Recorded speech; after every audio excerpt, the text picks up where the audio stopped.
자, 이 시간에는 저번 시간에 이어서 이단 대처법 3강을 하겠습니다. 3강은 저번에 이단 상담이 왜 실패하는가 2강에서 했고, 이제 상담 쪽으로 해가지고 3강에서는 이단 상담의 원리, 좀 이렇게 그 이단 상담에 대한 바른 이해 이렇게 하겠습니다. 이단 상담의 이제 근본 원리죠, 그죠? 이런 식으로 이단 상담을 해야 된다는 가장 기본적인 원리입니다. 요것들을 잘 이해하고 이렇게 해야 이단 상담이 제대로 됩니다. 이것 중에 하나라도 벗어나지 않도록 노력해야 되는데요. 첫 번째로, 이단 상담은 목회와 다른 별개의 사역이 아니다. 제가 이단 사역을 하면서 가장 어떻게 보면 가장 힘든 부분이 이 부분이 아닌가 싶어요. 우리 목사님들하고 이야기를 해봐도 이렇게 좀 이단 사역을 어떤 목회와 또 다른 별개의 사역, 그러니까 목회는 목회고 이단 대처는 대처다, 이렇게 너무 이렇게 확연하게 이제 분리하는 분들도 있더라고요. 근데 그건 아니라는 거죠. 왜냐면은 잃어버린 양떼를 찾는 거죠. 잃어버린 양떼를 찾는 거. 이건 제가 뭐 구구절절히 설명 안 해도 우리 목사님들 또 장로님들 다 아실 거라고 생각합니다. 그래서 양떼를 구한다는 개념으로 봐야 됩니다. 이거를 이단이라는 특수한 분야로 생각할 게 아니고 양떼를 구한다. 그죠? 그래서 그 양떼가 뭐 어떤 세상적인 이런 세상 쾌락과 세상 재미에 빠져서 헤매는 것도 양떼의 방황이지만, 또 이단 교리에 빠져서 헤매는 것도 역시 방황이잖아요. 근데 보통 우리는 교회를 잘 나오던 사람이 세상에 빠져서 안 나오는 이런 것만 너무 그쪽에 국한해서만 생각하는데, 이단에 빠진 것도 역시 양떼를 잃어버린 거 본질적으로 똑같습니다. 그래서 바울이 이제 이 갈라디아서, 그죠? 갈라디아서 우리 그 서론 보면은, 자, 바울이 갈라디아서에 보면은 갈라디아서 초반부터, 갈라디아서 처음부터 아주 강경한 어조로, 흥분한 어조로 막 이렇게 하거든요, 그죠? 왜 그렇습니까? 바울은 그냥 누가 이단에 빠졌다 이거를, 아니면 그 당시에는 이제 갈라디아 교회 같은 경우에는 다른 복음, 즉 율법주의가 들어와가지고 지금 이 복음을 혼란스럽게 하고 있는 그런 상황이었죠. 그래서 이런 그냥 이렇게 갈라디아 교회가 신앙생활 잘 하고 있는데 유대인 율법주의자들이 들어와서 혼란스럽게 했으니까 뭐 저거는 따로 생각해. 이게 아니고 이게 교회 자체를 무너뜨릴 수 있다. 그러니까 목회 아주 중요한 부분이라고 생각했던 거죠. 그래서 이제 이 갈라디아서 자체가 그런 거 아닙니까? 갈라디아서 자체가 율법주의와 은혜주의, 이제 그거를 비교하면서 이렇게 하고 있는데, 자, 오늘날 우리 사역자들도 역시 또 우리 교회 지도자들인 또 장로님들도 그리고 이단 상담을 하는 분들도 이거를 특수한 하나의 어떤 뭐 부수적인, 그러니까 부수적인 게 아니란 말입니다. 부수적인 이렇게 생각하면 진짜 곤란합니다. 부수적인 사역이 아니에요. 아닙니다. 이렇게 하다 보니까 이제 문제가 생기는 거죠. 왜? 그냥 하나님 말씀만 잘 가르치면 된다 이렇게 생각하는데, 그러니까 가족끼리 화목한 거, 교회를 가족이라 한다면 가족끼리 화목한 거는 좋지요. 그런데 가족끼리 아무리 화목하다고 해서 도덕이 안 들어오겠습니까? 들어오죠. 도덕을 침입을 막는 그런 것도 해야 된단 말입니다. 그것도 역시 가정사죠. 도덕을 막는 것도 가정의 일이란 말입니다. 마찬가지로 목회도 그냥 우리가 생각하는 일반적인 목회, 뭐 설교와 예배, 이런 전도 이런 거 말고, 그러니까 이런 그 이단과의 싸움, 이것도 목회의 한 부분이라고 생각하셔야 됩니다. 자, 그래서 뒷문을 막으라는 말 있죠, 그죠? 이게 이 전도 세미나에서도 제가 옛날에 몇십 년 전에 들은 이야기인데, 그분의 전도 어떤 이론은 그겁니다. 일단 뒷문만 막아도 훌륭하게 목회를 잘하는 거다. 그러니까 그냥 많은 사람들이 이제 등록을 하는데 또 뒷문으로 빠져나가는 사람들이 많단 말이에요. 왜 나갑니까? 여러 가지 이유가 있죠. 뭐 교회에서 상처받고 뭐 적응이 안 돼서 자기 시험에 들어서. 그런데 그 중에 중요한 것이요. 이 뒷문으로 빠져나가는 성도들이 단순히 그냥 교회에서 상처받은 딱 그거만 딱 집중해서 생각할 수 없는 것이, 그러니까 이단에 빠져서 나가는 사람도 상당히 생각보다는 제법 많다 이 말입니다. 근데 오늘은 이제 이단 상담에 대한 강의니까, 오늘은 이제 그러니까 이 뒷문이 뭐냐. 물론 이제 이단도 결국 교회에서 상처받아서 이단으로 가는 거지만, 좀 더 좁혀보면 이단에 빠지는 거죠. 요것도 이제 양떼들이 항상, 그러니까 양떼들이 뭐 말씀을 잘 먹고 이런 것도 좋지만, 또 혹시 이단이나 이런데 엉뚱한데 휘둘리고 있지는 않는지 그런 것도 살펴야 된다 이 말입니다. 목회적으로. 그리고 또 이단, 그러니까 그런 거, 저도 목사지만 그런 게 있어요. 목사님들이나 우리 교회 지도자님들이, 그러니까 이단에 대한, 이건 뭐 그냥 성경을 연구하고 목회하기도 바쁜데 이단 따로, 물론 이제 제가 그 앞선 강의에서 특정한 이단, 뭐 신천지면 신천지, 구원파면 구원파, 그거를 너무 깊이 파는 거는 좀 그렇다 이랬죠. 그 이유는 뭐냐면은 일단은 이제 그 설교해야 되니까, 그죠? 설교가 가장 핵심이니까. 근데 이단에 대한 것도 또라 하려면은 이중의 부담이 되는 거죠. 그런데 꼭 그렇지만은 않은 거예요. 꼭 그렇지만은. 그래서 뭐 일단 본교에 설교를 해야 되니까 이단에 대한 걸 너무 또 깊이 들어가기는 좀 어려우니까 병행을 해야 되는데, 그러니까 이단 교리를 가지고 실험하고 하는 것조차도 목회 근본적으로는, 장기적으로는 도움이 돼요, 분명히. 물론 이제 우선순위는 자기 교회 설교 이거죠, 그죠? 그 말입니다. 그래서 뭐 저번 강의에서 제가 뭐 그런 이야기를 했지만, 너무 이렇게 뭐 그죠? 특정한 이단 교리를 너무 깊이 꼭 그래 해야 되는 건 아니다고 한 이유는, 그런 게 아무 시간 낭비고 쓸데없이, 절대 그런 의미는 아닙니다. 이왕이면은 설교 그 본문도 충실히 연구하는 것도 좋지만, 남은 시간 쪼개서 또 이단 연구하는 것도, 그러니까 본질적으로는 이게 같은 거예요, 그죠? 말씀을 더 깊이, 성경을 더 깊이 이해하게 되니까.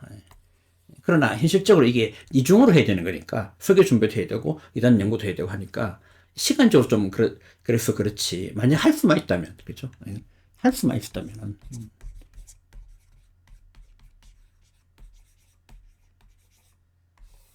할 수만 있다면은 이단에 대한 교리 그거 하면서 더 깊어져요. 저도 이단 사역을 2011년도부터 했거든요. 그런데 좋은 점이 뭐냐 하면은, 제가 직접적으로 가장 최일선에서 싸워야 되니까, 울산에서 최일선에서 싸워야 되니까 이단하고, 신학교 때 배우고 신학교 졸업하자마자 던져놓았던 책들 다 꺼내가 다시 보는 거예요. 왜? 그걸 뭐 성경의 흐름, 뭐 성경신학, 뭐 조직신학, 뭐 이런 책들, 그죠? 뭐 교회에서 온갖 책들 다 꺼내가지고 상세하게 이렇게 연구를 안 하면 안 돼요. 안 됩니다. 저는 또 이단에 있던 자료집까지 발간해야 되니까, 저 같은 경우에는 엄청나게 이런 이단 사역을 통해서 성경을 더 깊이 연구하게 되는 그런 계기가 되었는데, 물론 이제 저같이 전문적으로 조금 이제 이렇게 이단 좀 깊이 파고드는 사람과 일반 목회자, 일반 우리 장로님들 같은 경우에는 좀 이야기가 다르겠지만은, 그래도 할 수만 있다면 이거죠. 할 수만 있다면. 그렇다고 해서 너무 또 막 이단 거기에다가 너무 또 매달리고 막 이렇게 할 수는 없지만, 할 수만 있다면, 이게 이단에 관해서 대처하면서 성경을, 이단 교리를 연구하고 하는 것이 시간 낭비 절대 아니라는 거예요. 제 말은 성경을 더 깊이 연구할 수 있는 좋은 기회가 될 수 있다는 겁니다. 그리고 이거는 이제 저번 시간에 한 거기 때문에 간단하게 넘어가 있습니다. 그 같은 맥락인데, 그러니까 평소에 성경 지식 가지고, 평소에 신학 지식 가지고, 평소에 그런 가지고 안 된단 말입니다. 그래서 뭐 특별한, 그죠? 그 해당 이단에 대한 특수한 지식이 따로 있어야 되고요. 그래야 대화가 된다 그랬죠. 그 해당 이단하고, 그죠? 그리고 이단 상담의 원리와 기법이 있습니다.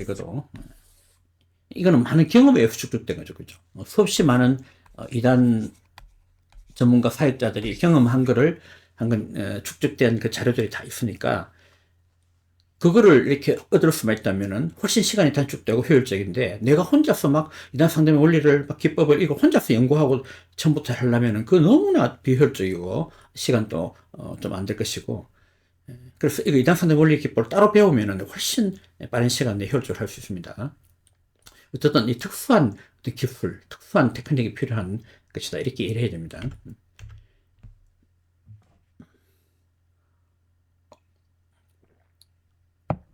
그리고 이단 상담은 전도다. 이게 무슨 말인가 하면은, 이제 이단 상담을 하면 내가 목회 드리는 시간과 별개로 드리니까 목회 손해가 자꾸 이런 식으로 자꾸 하는 거예요. 앞에 1번, 2번에서도 제가 이야기했는데도 그래도 그렇게 생각하는 분들이 있는데 그게 아닙니다. 왜냐하면은 이단에 빠진 사람을 상담을 해서 돌이키잖아요. 그럼 그 사람 어디 오겠습니까? 자기 상담해준 그 목사님 교회 출석한다고요. 이게 또 다른 전도예요.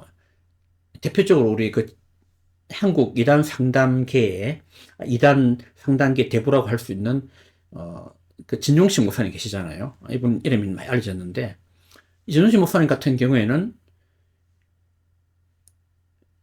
이제 이렇게 교회 그죠 무슨 교회 이런 단합대회 같은 거 하면은 출발할 때 신천지라면 신천지 푹 달려오고 구원파는 구원파 그 사람들이 구원파 신천지 구원파 그 신도들이란 말이 아니라 신천지에 있다가 나오는 사람들 예배 드릴 때도 요쪽 분들은 신천지에 있다 나온 분들, 요 분들은 구원파에 있다 나온 분들, 요 분들은 요하증이 있다 나온 분들, 또 저 뒤쪽에는 하나님의 교회에 있다 나온 분들, 이렇게 그 교회 성도들의 상당수가 이단에 있다가 나온 사람들이에요.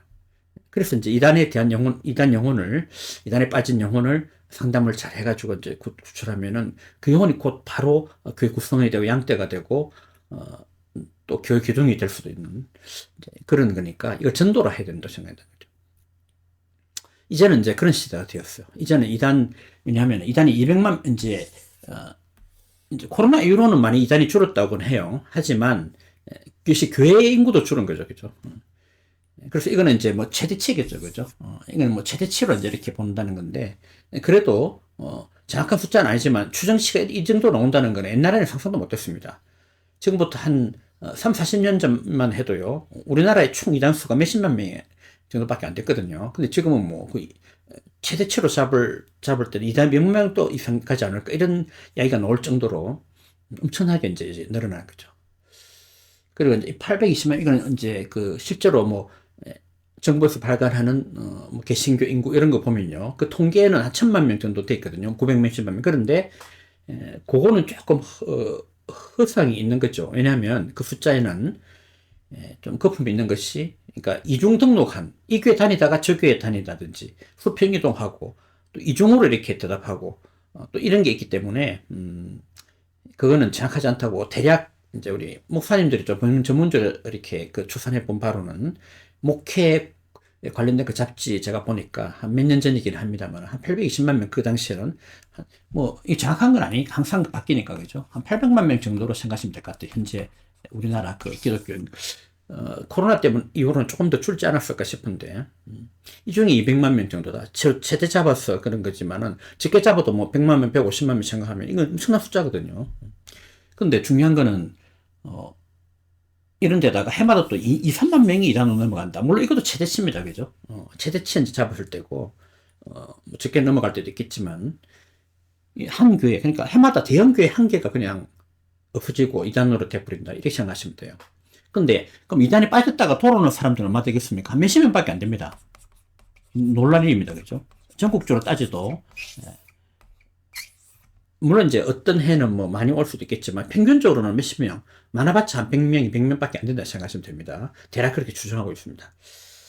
자, 그래서 이제 이런 거 볼 때는 이제는 이단으로 넘어가는 사람들을 잡는 그게 정말 중요합니다. 그게 꼭 전도도 되고요. 예.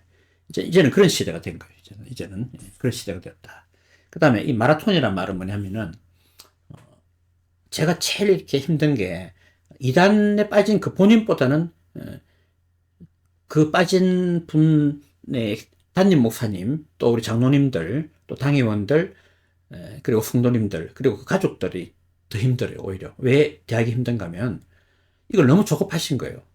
내 자식이, 내 양떼가, 또 우리 구역 식구가, 우리 또 교회에서 우리 형님이, 우리 교회 내 선배, 신앙 선배 형님이 이제 이단에 빠졌다. 이런 막 흥분해가지고 막 그러면 안 된다고 울고 막 싸우고, 이제 그러면 더 반감을 가집니다. 더 막 그냥.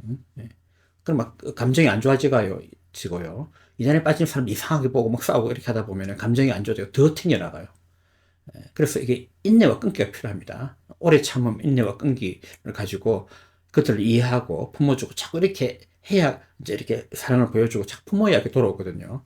너무 이제 이렇게 감정적으로 대립하면 안 되는데, 이게 참 어렵습니다. 조금 이따 다시 설명하겠습니다.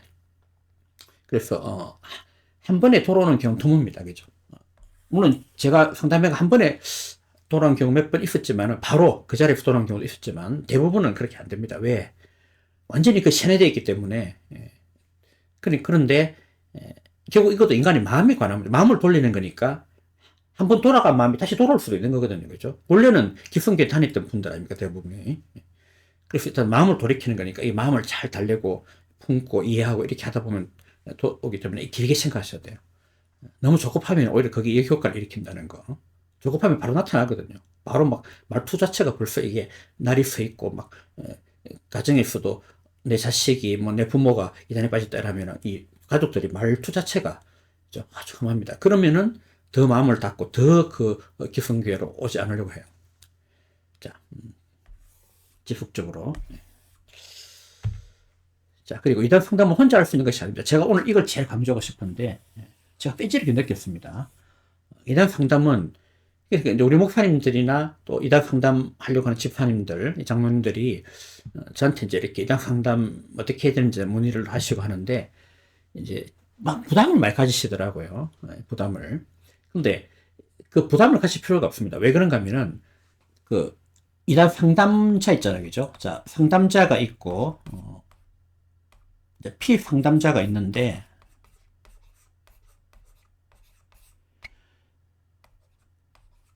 자, 상담자가 이 이단에 빠진 피상담자를 상담자 혼자 막 열정을 다해서 막 기도하고 막 돌이키고 막 드라마틱하게, 그거는 거의 실제로 거의 잘 일하기 힘들고요.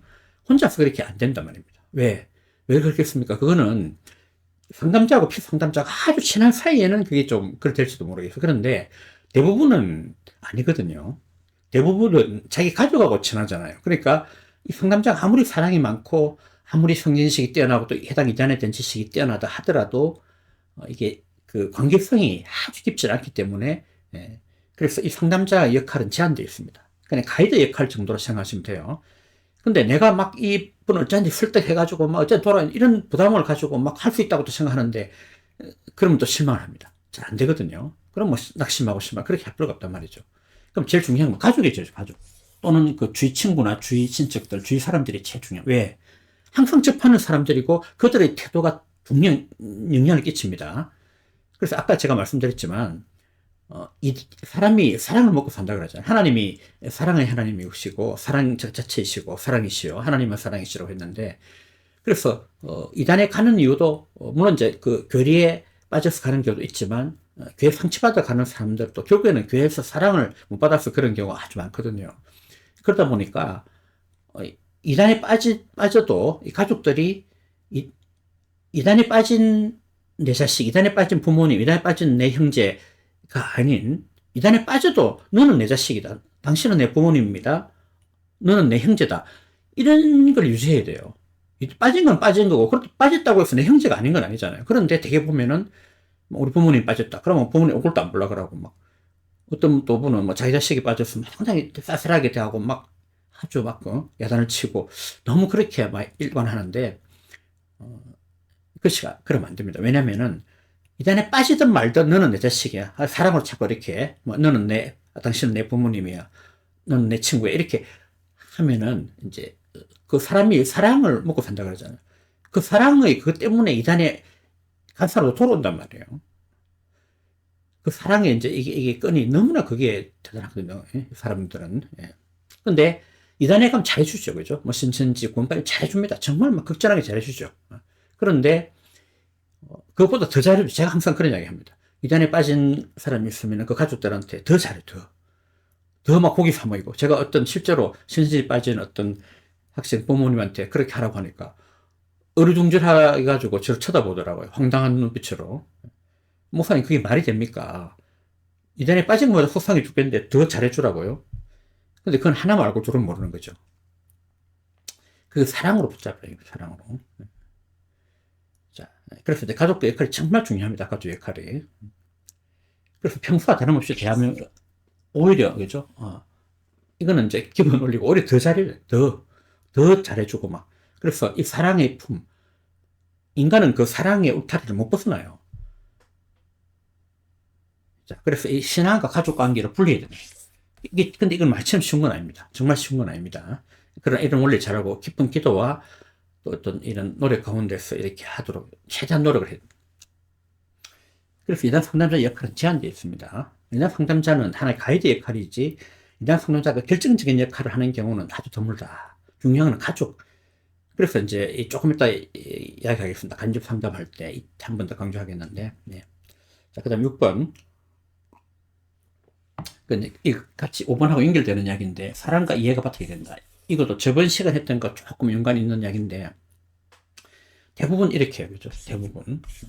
그래서 이란에 빠진 사람들은 엄청나게 예민해 있습니다. 자신이, 그러니까, 이단 상담을 하는 것 자체가 자기가 뭔가 잘못됐다는 걸 느낀 거 아닙니까?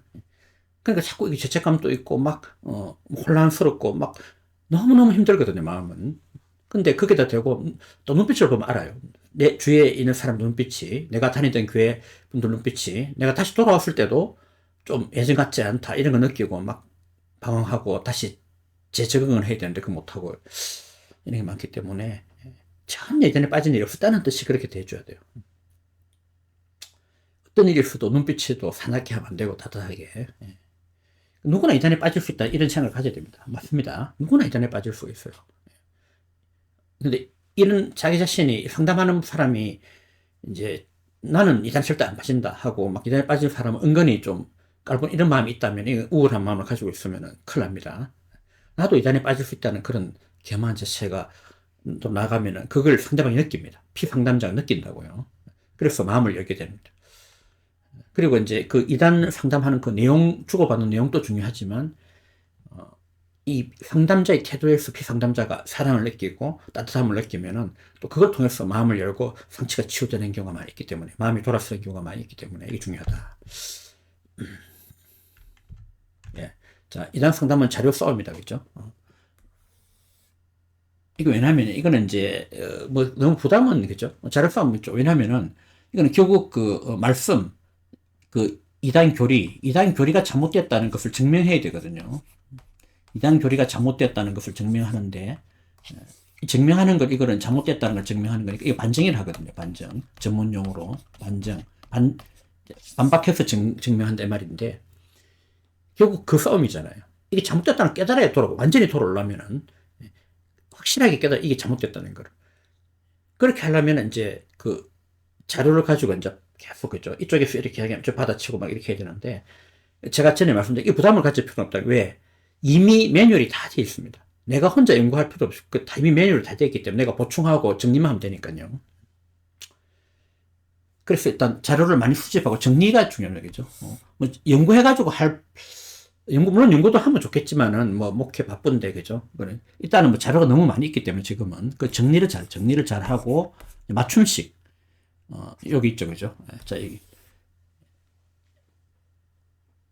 맞춤식 자료. 자기만의 자료. 우리가 설교도 이제 많은 다른 분들의 설교를 참고하잖아요. 근데 그 설교를 그대로 하면 이상하게 안 돼요.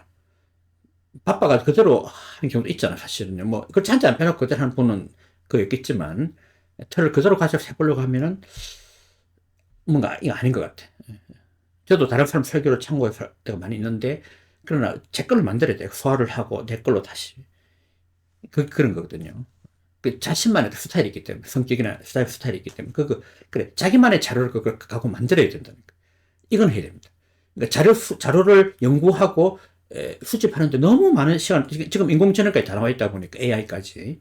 그럴 필요는 없지만, 자료를 자기 걸로 만드는 데는 공을 들여야 됩니다. 자기만의 자료를 가지고 있어야 돼요. 어떤 상황에 대처했을 때 이런 자기만의 자료, 그걸 잘 정리하는 게 정말 중요합니다. 그리고 이제 마지막으로, 이제 두 개 남았는데요. 자, 간접 상담, 이게 뭐냐 하면요. 그러니까, 제가 이걸 또 사실 강조하고 싶은데, 직접 상담은 사실 쉽지 않습니다. 왜냐면은, 생각해 보십시오. 이단에 빠진 사람이 목사님을 찾아올 리도 없고요. 대부분 가족이 억지로 데려오거나 설득해서 데려오거나 뭐 아니면 자기가 신경변화를 일으켰는데도 뭐 긴가민가하고 막 엄청 고민하다가 이렇게 하게 되는 거거든요. 그러다 보니까 직접 상담에는 많은 제약이 있습니다. 시간의 제약, 또 심리적인 장벽이 있고 많은 제약이 있기 때문에 직접 상담은 그리고 또 직접 상담 이단 상담을 전문적으로 하는 저 자신도 시간이 좀 부족한데 목회를 하는 분들이 막 상담을 계속 한두 번도 아니고 장기 마라톤이니까 막 10번씩 20번씩 계속 하기가 쉽지가 않거든요. 그죠? 마라톤 계속 해야 되니까 이게 너무 지치고. 그래서 직접 상담보다도 더 중요한 건 간접 상담입니다. 간접 상담은 뭐냐 하면은 내가 그 피상담자하고 직접 상담하는 게 아니고 다른 사람을 통해서 하는 거예요. 이게 왜 중요한가 하면은 직접 어차피 직접 상담을 하는 분들은 대부분이겠죠. 무슨 목사님이고 아니면은 그 피상담자하고 아까도 말씀드렸지만 인간관계가 이렇게 깊이 되어 있지 않은 관계잖아요. 그러다 보니까 직접 상담을 해서 하는 건 상당히 쉽지 않습니다. 그런데 간접 상담이 좋은 이유는 피상담자 가까운 사람이죠. 가까운 사람. 심리적으로나 물리적으로 가까운 우리 사람. 특히 가족이 제일 중요한데, 제가 이런 간접 상담을 좋아하는데, 그 가족에게 자료를 공급하고 가족을 계속 교육시키는 거예요. 그리고 가족을 통해서 이렇게 하도록 지시를 하는 겁니다. 나는 이제, 저런 물러나가지고, 그 가족 사실은, 나 좋은 의미에서 조종하는 조종.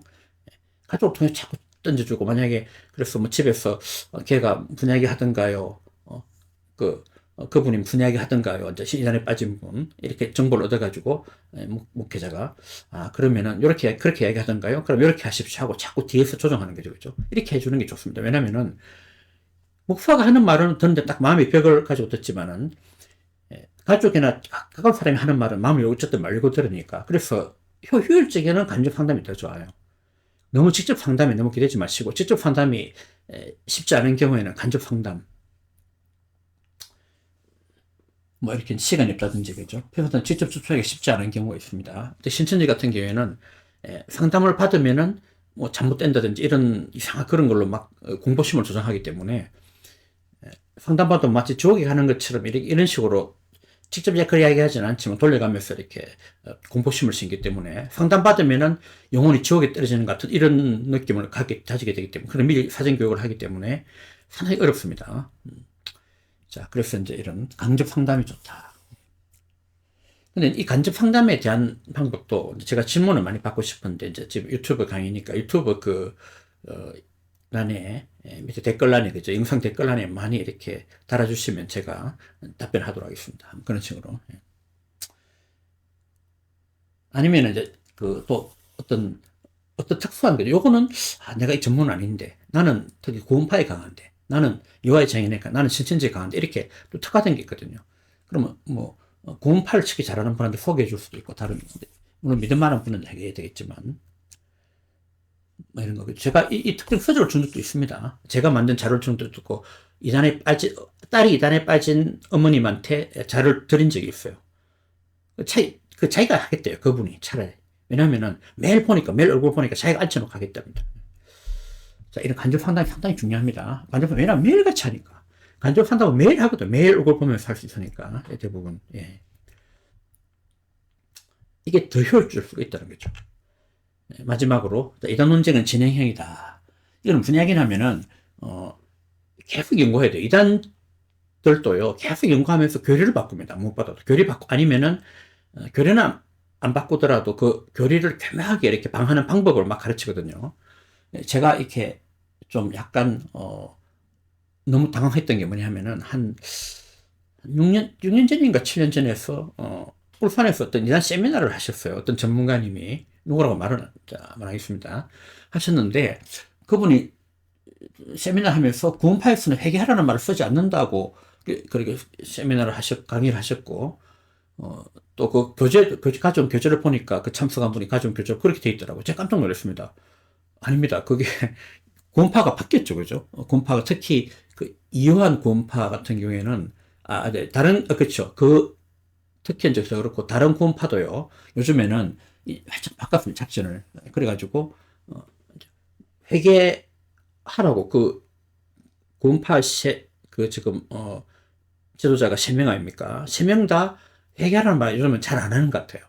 회계보다는 뭐 자백 이런 말을 쓰고, 물론 이제 그 의미는 다릅니다. 회계하라, 뭐 자백이라는 말을 쓰는데 회계하고 같다 이러면서 하는데, 그 말이 그 말이지만은, 근데 어쨌든 대놓고이죠. 대놓고 막 회계 필요 없습니다 이렇게 안 합니다. 해도 돌려가면서 간접적으로 하지. 이렇게 하기 때문에 대놓고 군파 회계하라 이 말은 옛날 말이에요. 몇십 년 전의 이론입니다.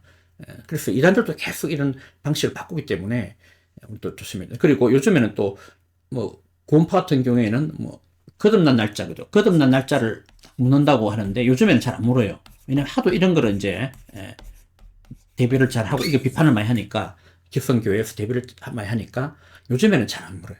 이렇게 그들의 전략도 바뀌기 때문에 항상 우리는 연구해야 됩니다. 자, 그런 면에서는 그죠. 이만희 씨가 신천지교회를 가장 모르는 사람일 수도 있다 이 말이에요. 제가 실제로 그렇다는 게 아니고 그럴 수도 있다는 거예요. 왜? 처음 신천지 교회를 배우는, 처음에 끌려가서 배우는 그 신천지 쪽에서 보는 초신자는 아무것도 모르는 상태, 백지 상태에 배우지만, 이만희 씨는 자기가 제일 처음에 초기 교회를 만든 사람 아니에요. 근데 신천지 수많은 강사들, 교육 강사들이 기성교회에 대응하기 위해서 교회를 많이 바꿨거든요. 엄청나게 바꿨습니다.